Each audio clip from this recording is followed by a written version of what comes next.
Welcome to Hoops Zooted, the show that combines your two favorite things, weed and basketball.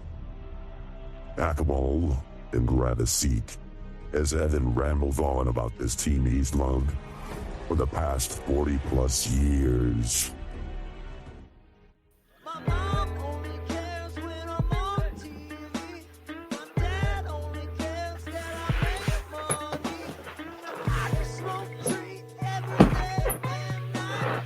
I don't give a fuck if I'm doing it right.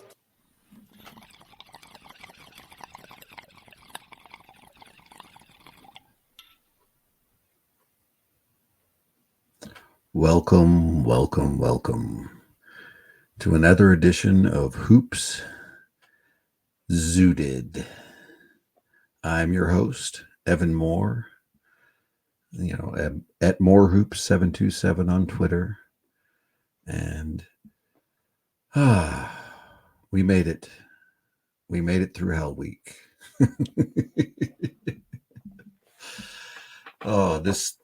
For me personally, this is one of the most annoying weeks of the year. Yeah, with leading up to the trade deadline, like things are crazy and there's just so much bullshit. So many, false reports, so many, just crazy speculation. And yeah, it's just makes me want to pull my hair out. So I'm glad it's over. We all made it. Hell Week is done. Now, a lot of you are probably disappointed, didn't make any moves. We stood pat, I'm torn on that just because of the injuries, but as I've been saying all year, I still think this team has enough if they're healthy, and that's obviously the key. We've been pretty unhealthy all year. So anyway, I'm smoking a little bit of jelly breath tonight. So I'm going to start a little bit of music here and we'll get going here in a minute. And, but we made it. The season starts from here on out. Back in a sec.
That's better.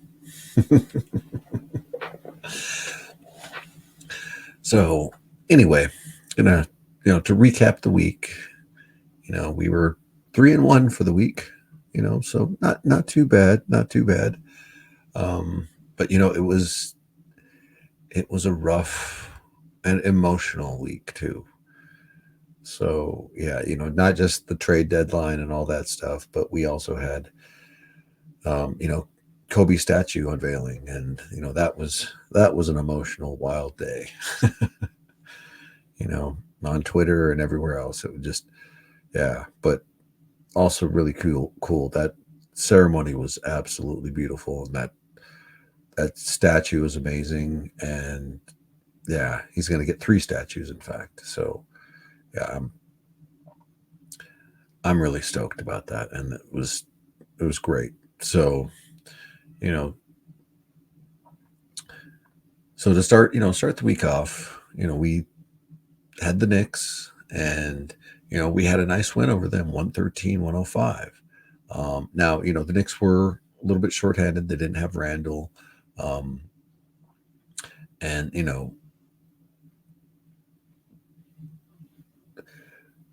they do play us tough. They've always been a tough matchup for us, though.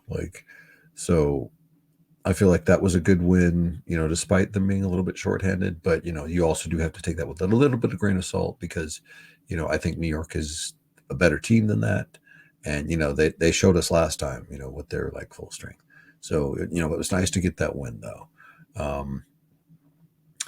And then, we got the Hornets after that and had a nice win over them, 124-118. But that final score was far closer than it should have been.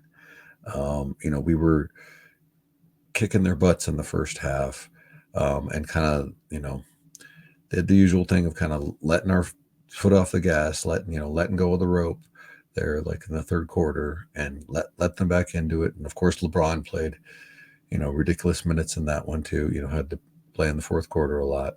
Another game where we shouldn't have been having to do that. Part of the point of getting, all this depth, I do admit, we are injured, but it was supposed to be so we could give Braun some rest. So it's been frustrating that we haven't been able to do that. But I also do understand that, the injuries have also been a big part of that. So anyway, it was nice to get that win against the Hornets. And then Kobe night came, and it was the Nuggets. And it was a heartbreaking loss, 114-106.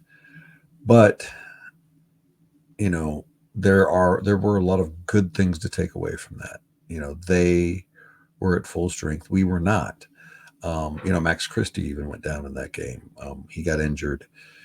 And, so at that point, we already had 4 guys down. Max made 5 at that point. So, yeah, that was rough. But when you consider the circumstances, consider that they battled, and the other thing I want to mention about that, that they wore the Black Mamba jerseys, and, it was disappointing to get the loss with the jerseys, because I think that might be the first time we have lost wearing those jerseys. But I was actually happy with the end result because they played really hard in that game. They gave the proper effort that those jerseys deserve. So as much as that loss bothered me, I feel like if we had our full complement of players, if we had Vando back, for sure, we're winning that game. So yeah, there are some good things to take about that game. It was frustrating. It was heartbreaking. Oh, like trade deadline day, no trades. So like we were all disappointed. And then it was like, it was a roller coaster. It was like, no trades. Everybody's down. I was trying to take, because I kind of expected this, and I'll get into that a little bit later. I've been talking about this for a while. I think it seemed obvious to me this was the front office's plan. So, yeah, but it was a roller coaster. We have that, like the majority of the fans were really down after, standing pat and not getting any trades. And then, we get the ceremony and we're all, high. That was great. And then the game, and it was tense and just so heartbreaking because we had it there at the end. I believe it was tied at 100 or 102 with like less than 3 minutes to go. So, but we just some critical mental mistakes that are late that cost us the game. And, one big glaring one by Austin that everyone keeps talking about, where he tried to swipe the ball from Jokic, and, Jokic, you know, usual brilliant manner, passed it away, and they got an easy bucket. So, like, you know, Austin took a risk, and yeah, it's a late risk that happened, that unfortunately is probably, you know, going to get talked about a lot, but it is what it is. And, you know, we are 0-2 against Denver, but I still don't feel like, as they are better than us, but it's not this insurmountable difference. They, I feel like when we're at full strength and we play with effort, we can beat that team. But that's the big key, is we got to be full strength. We got to be healthy, because that team they are the standard right now. They're the champs. So, don't get it twisted. Don't think that I'm, downplaying that, Denver's easily beatable. I just feel that the Lakers, they have the potential, they obviously are Jekyll and Hyde still. And, we still got to work out a lot of kinks, but there's enough talent on this team. And I'm going to stand by that all season long. And, cause they've shown me that and proven that. And yes, I believe that. And then tonight, to wrap things up for this week, we got another win, 139-122 over the Pelicans, and the entire starting lineup tonight all scored over 20 points. Rui was great. Rui had a great bounce back game after having a rough game against the Nuggets. Reeves had an incredible game. D'Lo was on fire tonight. So, like, those three tonight were almost like a big three. Like, they were almost carrying Bron and AD, at least offensively, because, like, I think Bron ended up with 21, and AD, I don't have it with me. I glanced at it right before it was 20 something. And,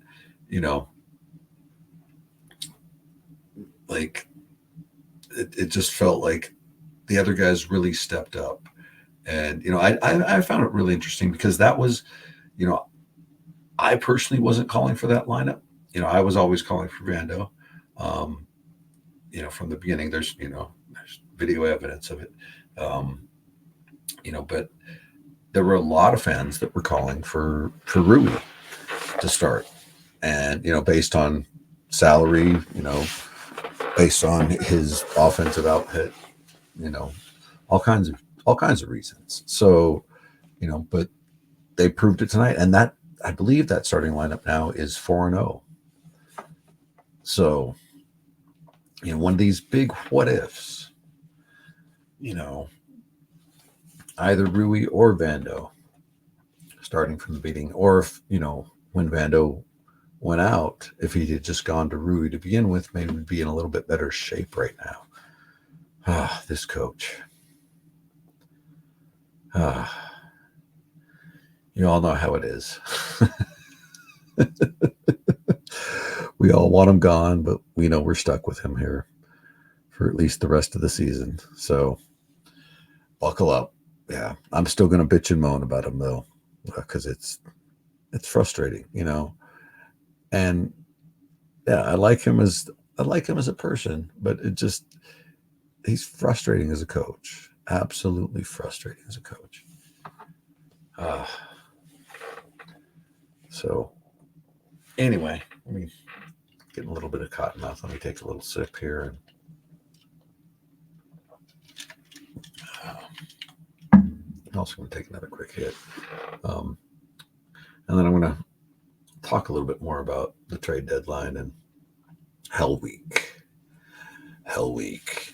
I don't know if any of you have ever been in a fraternity. Like, I was, I'm a college dropout, but I was, like, actually in a fraternity for that first year before I dropped out. And yeah, there's a week of before you graduate from a pledge to an active member that they call Hell Week, where there's a lot of hazing that was supposedly not allowed, and blah blah blah. And anyway, so that's where the whole term comes from. And like, yeah, I'm not going to name the fraternity. I'm not proud of that fraternity, or like, yeah, I never. Yeah, we'll just leave it at that. But like, it's all good. So if any of you are wondering where that term came from, Hell Week, it's a fraternal thing, and it's boys being obnoxious boys, being kind of shitty to each other.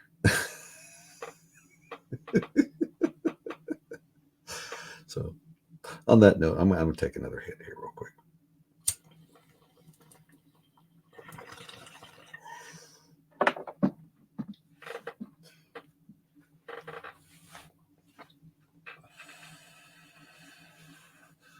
Yeah, I won't go into any like particulars of what went on and that bullshit, but some of you, if you know, you know. Anyway, so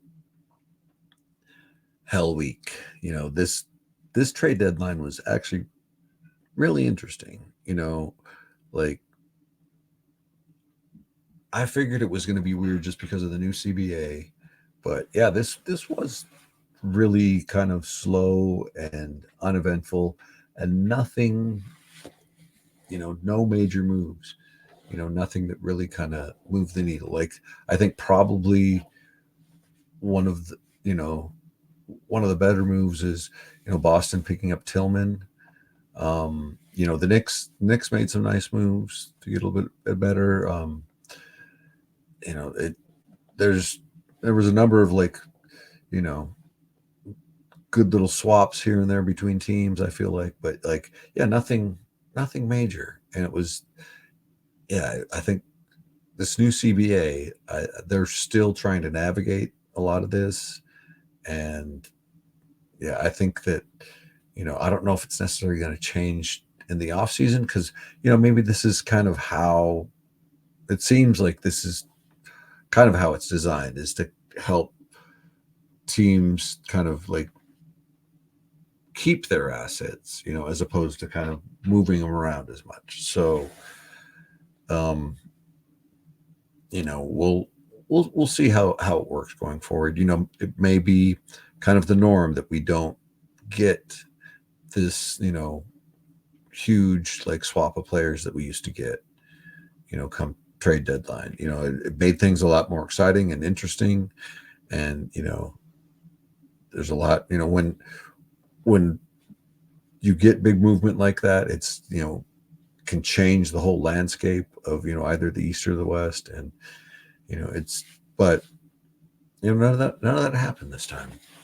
So, and that may be the new norm going forward with this new CBA. So, we'll see this offseason what happens, because a lot of people are skeptical about the Lakers' plan here. I personally think, given the new landscape, it seems to me like the smarter plan. And now I do understand, a lot of the arguments a lot of people are making, because there have been, there were a lot of deals where, role players were actually garnering first round picks. And yeah, that kind of is messing up the market. When we're going to have 3 picks this off season, and talking about going after Donovan Mitchell or Trae Young, and I guess we're going to have to see, because yeah, I mean, other teams, could possibly outbid us, but I think the other thing people have to remember is that, LA is still a draw. And we'll see this summer. And a lot of people may be skeptical, but I think it's I think it's the right move to do. And I think that, you know, I think it'll pay off for us. So, but we'll see. You know, this season is unfortunately, you know, still to be determined, you know, but like I said, I still believe there's enough talent on this team. And I think I'm going to defend the front office a little bit here on standing pat. You know, I think there's, you know, a lot of blame that can be laid on the front office for everything that's gone wrong since 2020. And I've talked about that stuff. But in this case, this to me seems like the right move. Now, it is unfortunate. Like, I understand and empathize with the Bron stands, and even just as a Laker fan, of, you know, we got to maximize, you know, Bron's time here, and you know it's running out, and to not, you know, put as much as we can into um, this season is, it's rough. It's rough, you know. Like, I'm not going to deny that, but I am going to defend the fact that, like, when we you know built this team in the off season, this team graded out with, you know, pretty much, you know, everybody across the board as a high, you know, like B plus to A minus, you know, with what we did in the off season. So, like, yes, we've underachieved, you know, and we've had injuries that have helped us underachieve like that. So we have to kind of put things in perspective with that as well. So there is enough talent on this team. We haven't put everything together, unfortunately, you know, and but that's what we're trying to do now here in the future, because we've had this revolving door going on, you know, ever since Braun has been here in 2019. We've been, you know, pushing players out and bringing new players in just every year. And so I think the front office is tired of that. And so they were determined to, I think they kind of went into this season with the intention of standing pat with, you know, D'Lo was the one exception. D'Lo had to, you know, show us, or we're going to look elsewhere kind of contract.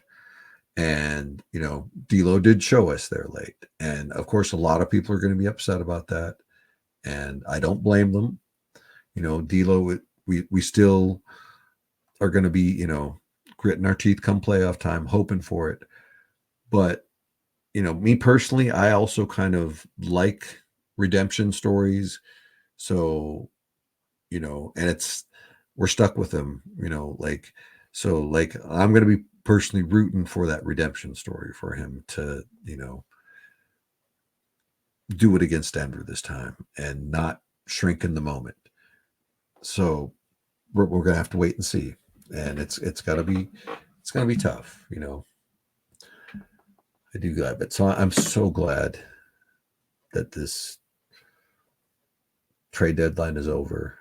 You know, I'm just so sick of the rhetoric and so sick of the whining fans and whining stand. Like, I understand being upset, but like all of this, like, I'm going to quit this team. We should boycott this team, like protest this team. Like, settle down a little bit. Settle down a little bit. Like, some of you are acting like you hate this team. And, you know, like, I know some of you Bronze fans do hate this team. And, you know, like, hey, man, if you're not happy here, there's 29 other teams you can go root for, you know. So that's a little frustrating to me, you know, like, as a diehard fan, like, hey, man, like, nothing ever works, man. Like, you know, 0304 was rough. 2013 was rough. Like, you gotta You got to suck it up sometimes, man. Like things don't go your way all the time. And, you know, I'm going to say this, like some of you are spoiled as hell, like, you know, and we are spoiled as Lakers fans. We got 18, or I'm sorry, we got 17 champions. We're working on 18. I'm getting ahead of myself there. Yeah. Stoner. Anyway, we've got 17 championships. So, you know, we've got, you know, plenty to be, you know, proud and puffing our chest out about, you know. But like you also have to realize that, you know, we have fleeced a lot of the other teams in the league for a long time, going all the way back in my memory to at least 1987 when we got Michael Thompson from Boston. So this has been going on a long time. And so there's a lot of animosity and this narrative and this belief that, you know, we always get away with it and, you know, it's not fair.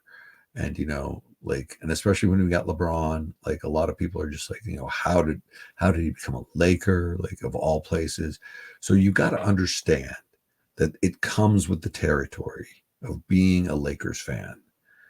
And, you know, with great power comes great responsibility. And, you know, sometimes that means that, you know, your plans crumble in your hands and you just got to suck it up and, you know, got to take it. You know, it's been rough, but, you know, I'm still here. I'm going to be still watching all 82. So anyway, moving on, you know, Max Christie.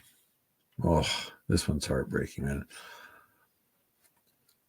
Sprains his ankle. You know, we're still waiting, you know, back on an MRI, but, you know, he's out for probably at least a couple weeks, you know, depending on results of the MRI and the grade of the strain.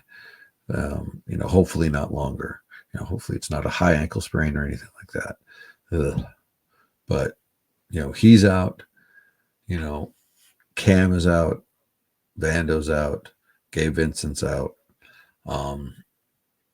So, yeah, we're still just, you know, hospital crew here.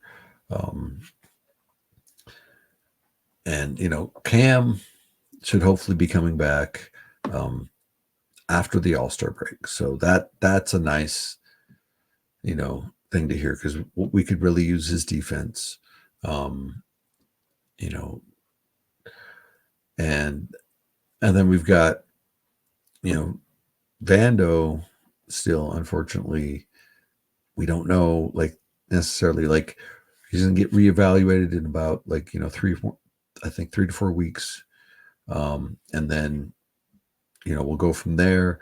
But, like, some people are saying, you know, it could be the season, you know, maybe he's back just before the playoffs, or maybe he's back, you know, into the playoffs at some point.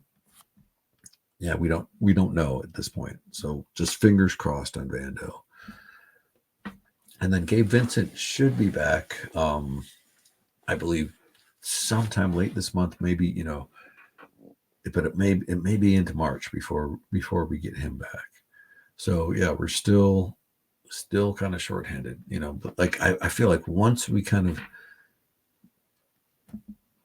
get everybody back, and if we can at least get everybody back for that final month of the season, maybe we can kind of gel into like a, you know, a set lineup of, you know, who are 8 to 9 guys are going to be come playoff time, and just roll with it, and, you know, really have some continuity at that point, hopefully.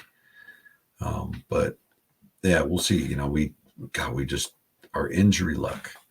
I mean, it's our injury luck really since 2020 has been so terrible. You know, 2021, all the injuries, and, you know, I think we'd all agree that, you know, had AD not got injured in that series against Phoenix, that we probably win that series. And, you know, who knows how far we go further than that. But, you know, Anyway, injuries are killing us. On that note, I think it's time to play a little bit of music, take a couple more hits here. So let's do that.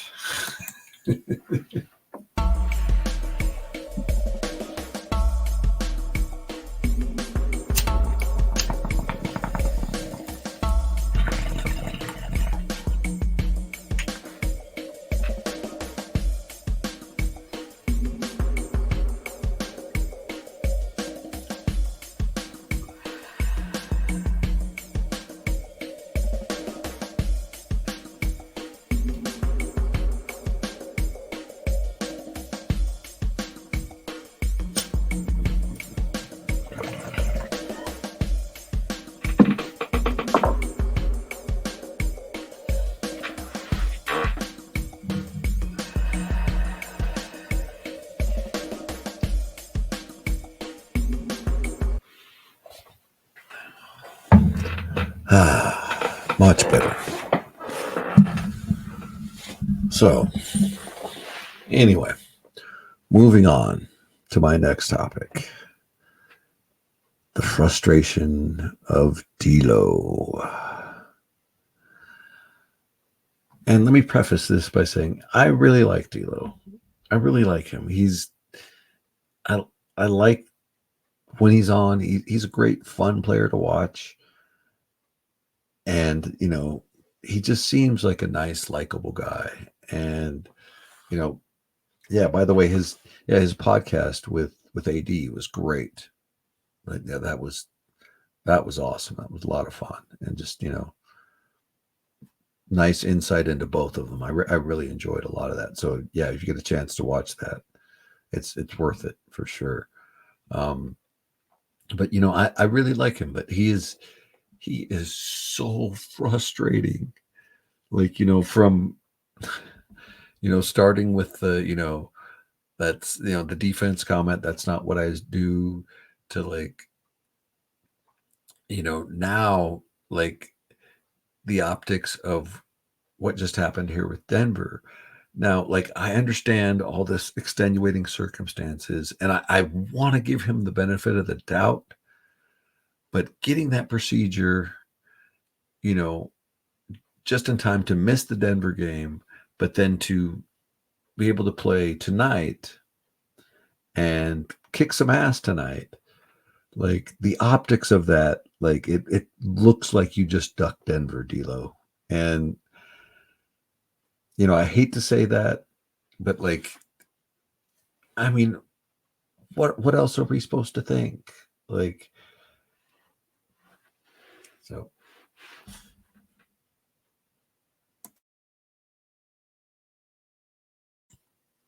sorry, I had to cough. Excuse me.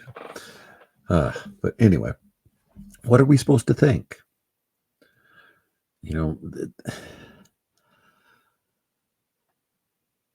I understand that, there's probably a very good chance that procedure just had to be done that day. And it was, he needed that extra day at Denver. He just wasn't ready to go from the procedure after that.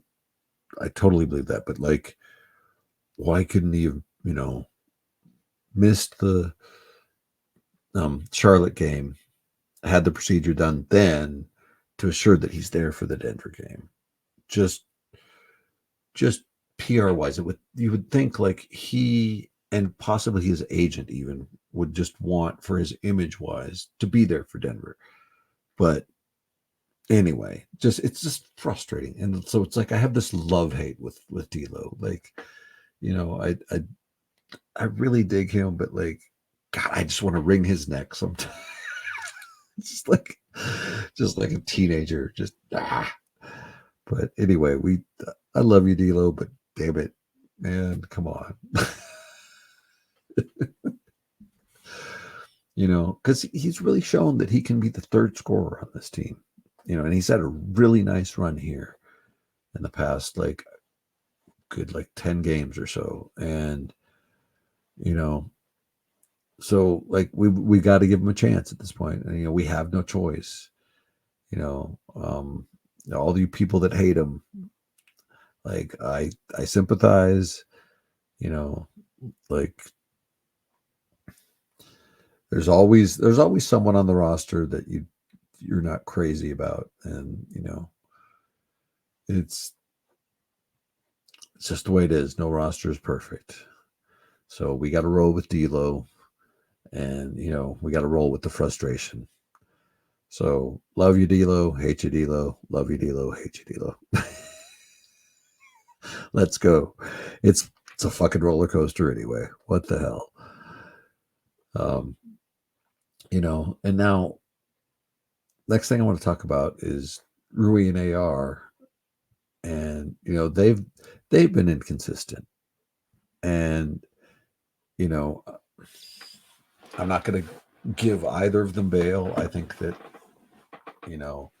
both of them, seems to me, it's a mental issue, where they're just not as focused sometimes. I can see it in Austin, especially when he comes out and when he fires up a three, and just depending on how off he is with his shot, I can kind of tell of like how kind of unfocused mentally he is. So he's got to work, and a lot of that is youth, and both he and Rui are still young, and they bounced back beautifully tonight. That they were both awesome tonight. So yeah, so that is going to be an unfortunate thing, but like I think scheme wise, we can put them in better situations, and we did tonight in a lot of ways. So yeah, but unfortunately our defense was terrible tonight. But thankfully, the Pelicans defense was much worse, because we scored 87 points in the first half.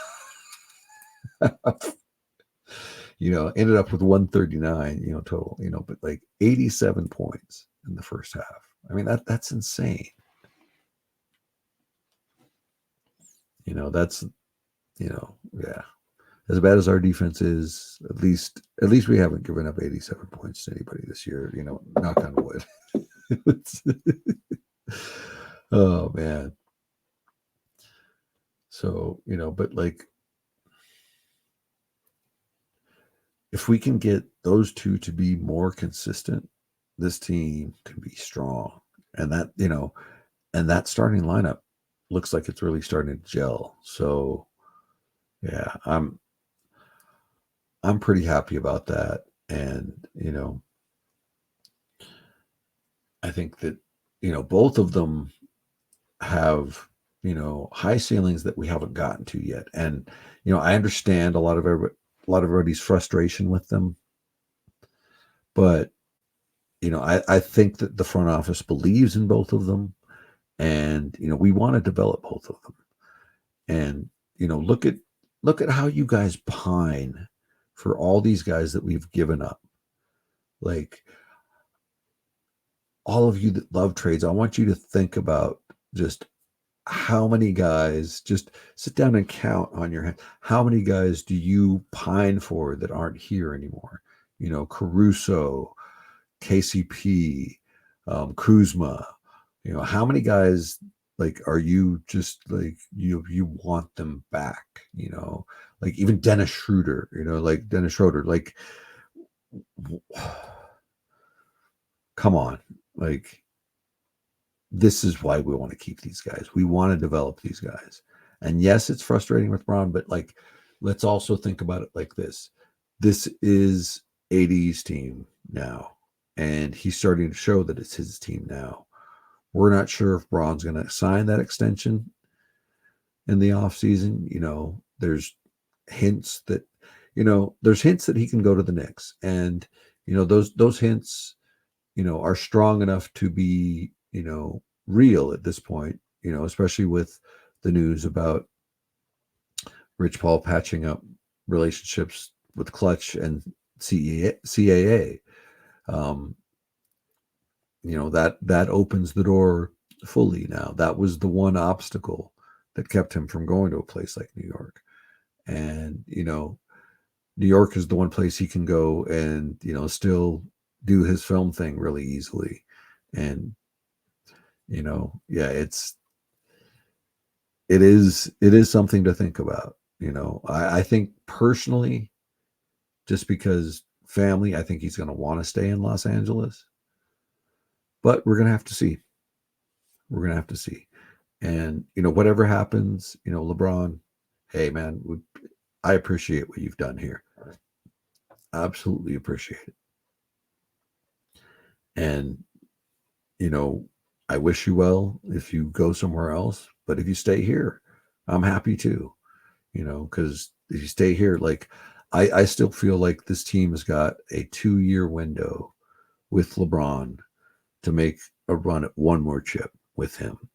So if we can't get it this year, I really feel like we've still got a good chance to get it next year. So I do hope he stays. But if he doesn't, I do understand, and, New York does look like a juicy option, especially for him. He loves playing in the Garden, that's a nice place for him to have his swan song. And yeah, and it's also, yeah, we're going to have to see, what happens with Bronny as well. Is he going to come out? Because, if he comes out undrafted too, it makes it easier for him to go kind of where he wants. Well, yeah,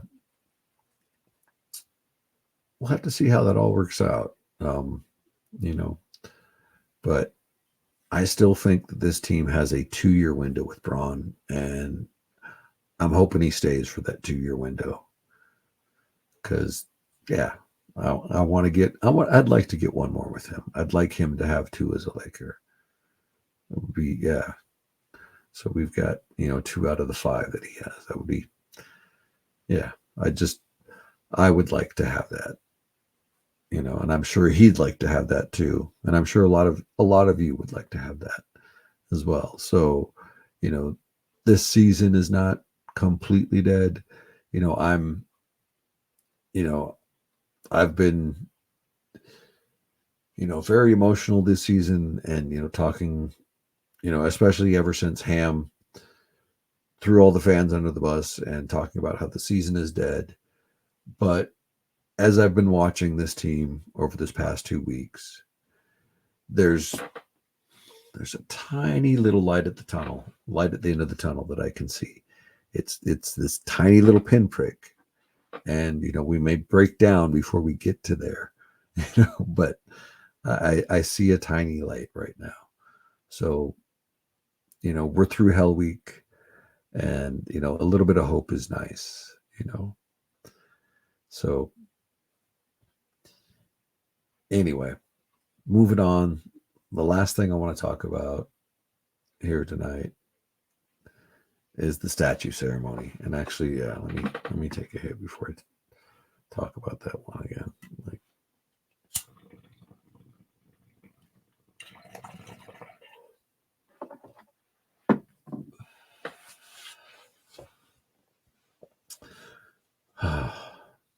This ceremony was just, as a Laker fan, it was absolutely beautiful.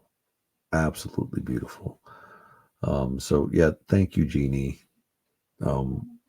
Really appreciate it. And the fact that Kobe gets not only one statue, but he's getting 3 statues. And one of the statues is him and Gigi. When I heard that, just warmed my heart just so much. And yeah, I think, yeah, I got to get the Staples crypto sometime soon, man, because I gotta see these statues up close, because that's really cool. And it is the house that Kobe built, baby. So,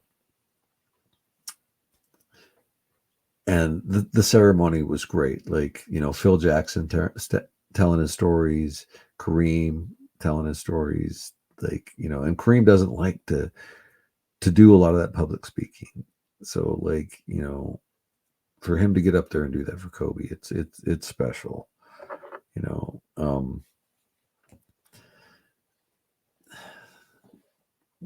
yeah, it was good. It's still, like, as you can see, it's still choking me up a little bit.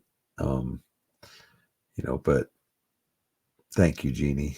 We Laker fans, we really appreciated that. And, you know, it's nice to have something that honors our GOAT, because God damn it, we miss him.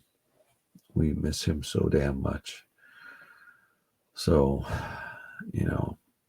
and it's just, it hurts that he's not here to celebrate with us, like, because he should be here at that unveiling to crack a few jokes and, yeah, so much more. Like, missing out on the adult Kobe. Like, we were robbed, man. Like, it sucks.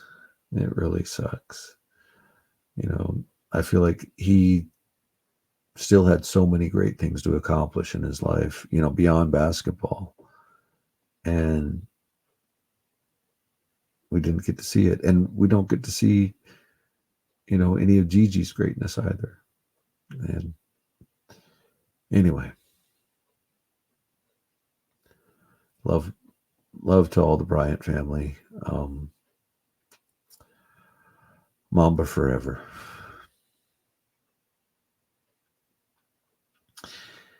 Anyway, moving on.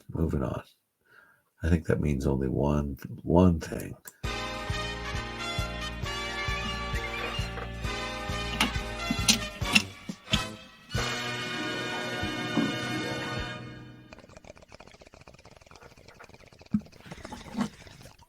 It's time for historical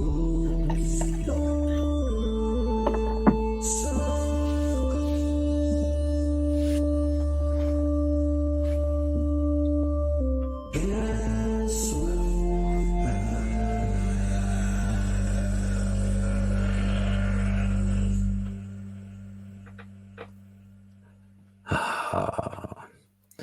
Yes, gas or pass.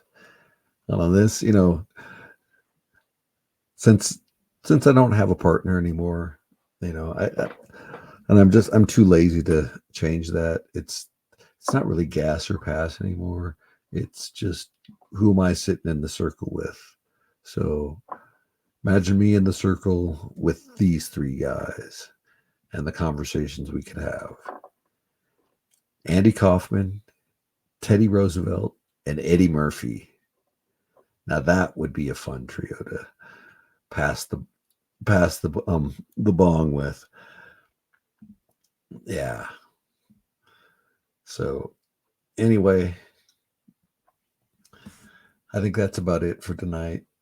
And it's been a good week. We made it through Hell Week, and I think we're all grateful that it's over. We don't have to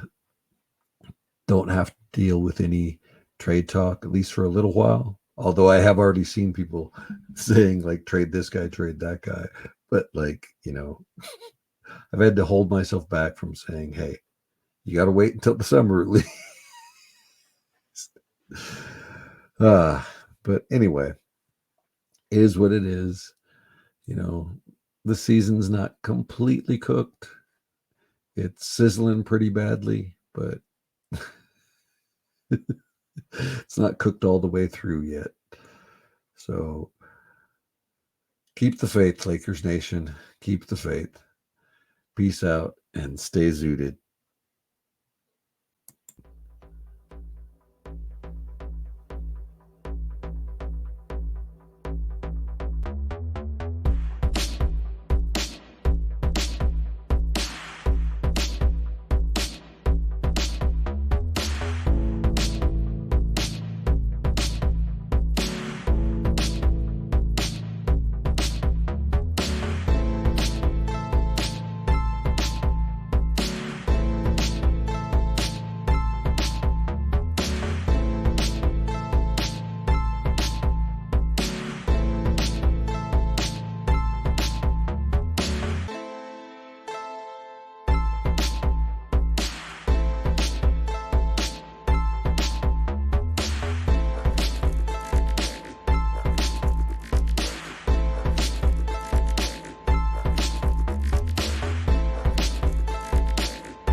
In the history of mankind, men have been called out and written up millions of times over, but only one man was written up for, and I quote, making barnyard noises and wouldn't stop.